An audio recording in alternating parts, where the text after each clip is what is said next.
Max Verstappen heads into the final 3 races of the season with a rather unusual balance.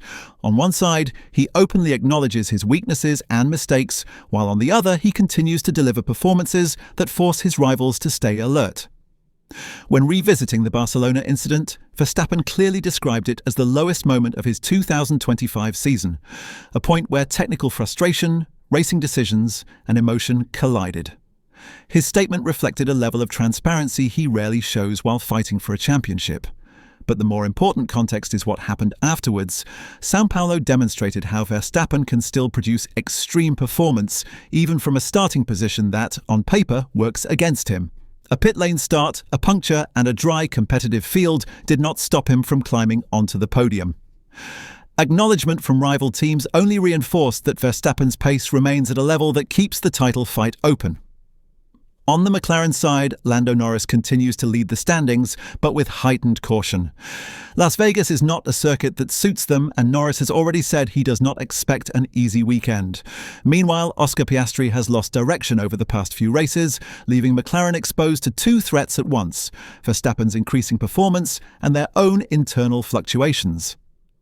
With all these variables, is Verstappen now in a position strong enough to apply maximum pressure all the way to the end of the season? If you want to follow the full analysis, consider subscribing so you don't miss what comes next.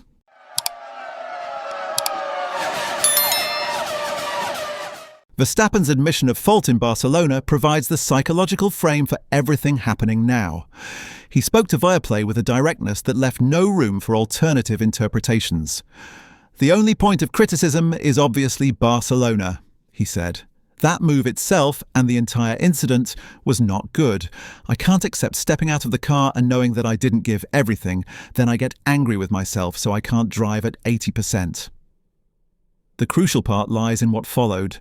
That was a mistake from my side, and those moments won't happen again next year.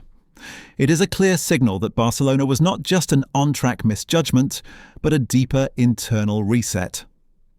What makes this season unusual for him is that it has not been built around a dominant package. Red Bull's RB21 has shown flashes of strength, but too often it has lacked the consistency of the previous era. Verstappen himself referred to the Spanish Grand Prix as the moment where he was forced to fight a car that wasn't working anyway. The collision with George Russell and the immediate penalty served only to highlight how far the RB21 was drifting from its ideal operating window. Yet this context makes his turnaround post-Barcelona even more striking. His drive in Sao Paulo is now widely considered one of the most accomplished of his career. Martin Brundle described it as a drive for the ages, praising how clinical Verstappen was in his overtaking and how relentless his pace remained across a dry race with a tightly matched field. Brundle's assessment carried weight. If Max had started up front with a healthy car, you'd have to say he would most likely have won the race. The lap-by-lap execution supported that claim. A pit lane start would normally shape an entire race through compromised track position, but Verstappen's baseline pace allowed him to climb with a rhythm that surprised even McLaren. Andrea Stella noted that Red Bull showed a performance and a pace in the race that meant that without the situation in qualifying, Verstappen would have been there for the victory. Toto Wolff echoed that view, saying, "You never discount Max, even if he starts from last." That a Mercedes, a McLaren and a neutral pundit all aligned on the same conclusion tells us a fundamental truth. Verstappen, with an imperfect car, is still dictating terms across a grid that is supposed to be at its most competitive. The person most aware of this shift is Lando Norris. Though the points gap remains in his favour, his tone around the Las Vegas weekend is unusually subdued. He described Vegas as our worst race last year and made it clear that McLaren have traditionally struggled on circuits with low grip and cool conditions. He reminded journalists that we've never been good in Vegas. Why am I going to think it's going to be fine? He also insisted that his position in the championship does not change his realism. I won last weekend by 30 seconds, but that doesn't mean we're going to be quick everywhere. This is the kind of expectation management that reveals doubt, not arrogance. And that doubt is compounded by Oscar Piastri's downward trend. Jacques Villeneuve offered the most blunt assessment. Piastri has been on the back foot since Baku and is swimming underwater, unable to regain rhythm while Norris capitalizes on momentum. Villeneuve's argument is that Verstappen remains the true threat because he keeps extracting more from a less predictable car. Another lap in Brazil and he would have been P2. He's been driving like a champion, he said.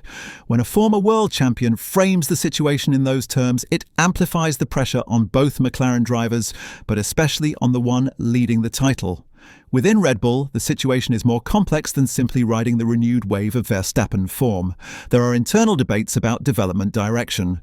The team has continued upgrading the RB21 well into the season, even as other contenders allocated resources to preparing for the major regulation shift of 2026. Steve Nielsen from Alpine called it something that makes no sense when reflecting on how impractical it is to develop two cars simultaneously under one wind tunnel allocation. His explanation that each model swap resets calibration and costs days of efficiency underscores why some analysts think Red Bull are exposing themselves. The rumoured struggles of their 2026 power unit only add to the strategic tension. For Verstappen, this brings an intriguing duality. On one hand, he is benefiting from Red Bull's choice to keep pushing the RB21, as every incremental upgrade helps him stay in contention. On the other hand, he has not hidden his uncertainty about the longer future. Asked about the hypothetical pairing with Gabriel Bortoleto one day, Verstappen joked, "I don't even know how long I'm going to do myself. I have a contract until 2028, but after that, nothing is agreed. I don't even know myself." It was intended lightly, but it still reflects the unsettled nature of Red Bull's trajectory. Bortoleto's rise, meanwhile, is one of the understated threads of this season. Verstappen said he had told Red Bull to keep an eye on Gabby even before Bortoleto entered Formula One. That endorsement wasn't casual. Bortoleto's switch from McLaren's academy to Sauber, soon to be Audi, has been validated by a strong rookie campaign. Verstappen's growing connection with Brazilian fans partially stems from his friendship with Bortoleto, and that cultural shift has helped reshape some of the hostility that existed during his title fight with Lewis Hamilton. It doesn't affect this championship directly, but it adds another layer to Verstappen's broader influence across the grid. The reality for McLaren is that they need both drivers fully operational to secure both championships, and right now they don't have that. Piastri's form has dipped precisely as Verstappen's has risen. Norris himself has said that internal harmony is strong, better than it has ever been, Piastri claimed.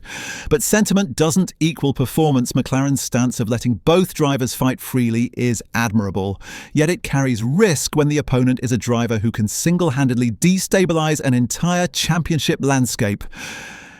This is what makes the final run-in so delicate.